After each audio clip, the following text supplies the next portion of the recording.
Hey guys, welcome to a new video. Today we're going to be looking at the Super Hudson. The Super Hudsons were passenger engines like most other Hudsons on the New York Central. And what's interesting about them is they are de-streamlined. So originally they started out with the J1E Hudsons, the New York Central did, and they moved on to the J2 and then the J3. So there was an original, I don't know, a few dozen or so that were built with unstreamlined that had box drivers. So those are the kind of drivers that you see on a lot of engines. So if I have this locomotive right here, it's actually kind of a good representation. So box drivers look like that, and then spoke drivers look like that.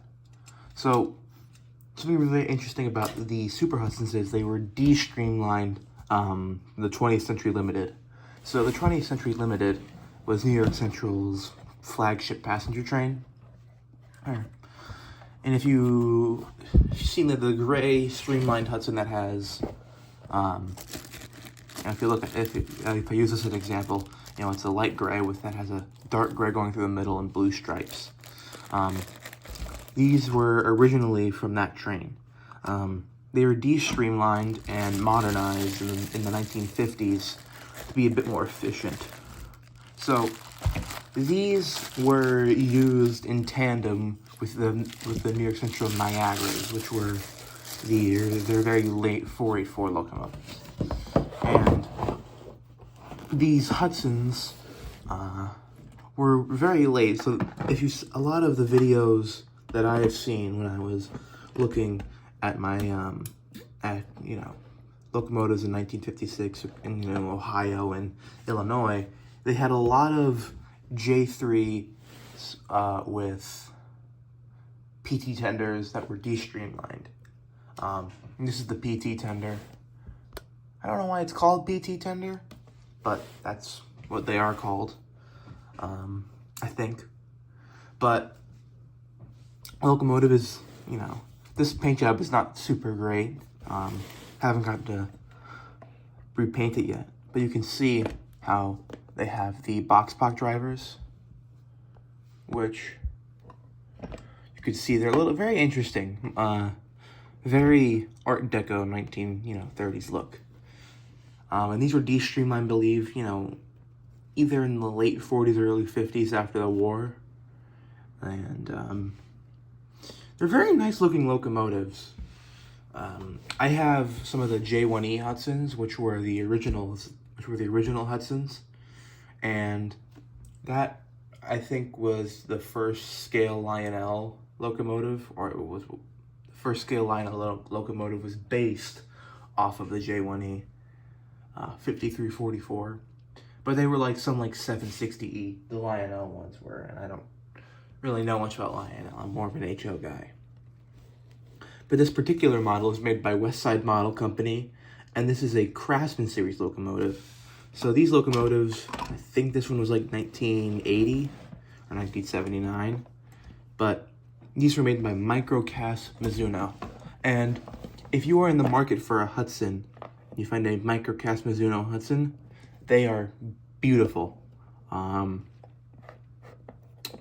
They did all of the really nice brass Hudsons for Key and West Side.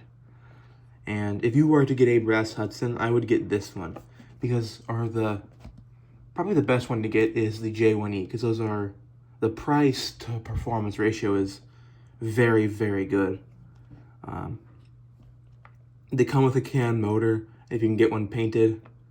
I would get one of those just because they run so well and the mechanism is so well crafted. I had a customer who was looking for a new Hudson, and I recommended that one to him, and he got one and was super happy with it. So, that was my second brass engine was one of those, and I got that a few years ago.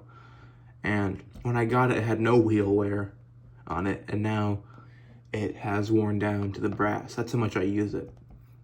Even on my little layout, I still use it a ton, pulling my passenger engines, or passenger trains. And this one I'm just borrowing from a friend, but I wanted to make a video on it because it's a really kind of cool story about this, because I don't know if this was the one, but there was one Hudson that was originally a J1E, that was a J1E Hudson, that was then modified to be the Commodore Vanderbilt.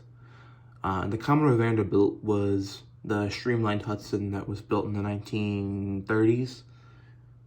That pulled the 20th Century Limited when it was Pullman heavyweights, and then it moved to the Dreyfuss, and then J1E went from unstreamlined to streamlined. Then they modified it to have this kind of driver, the box block drivers, and then they streamlined it again, and then they de-streamlined it finally. I don't remember which number that was, but it was a bunch of different locomotives. And I just thought that was a really cool little thing. But that's about it for this section of the video. I'll do some running shots of this, and hopefully the tender goes around my track, just because it's a centipede. But yeah, that's about it for the talking portion. If you enjoyed this video or have any questions, let me know, because happy to answer any questions. I will be redoing this paint eventually, and if you want a paint job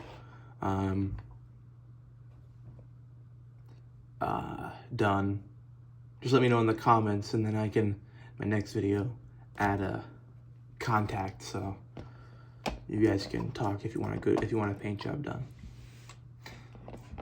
So I'll just get on to the running portion of this now. Hope you enjoyed. Bye.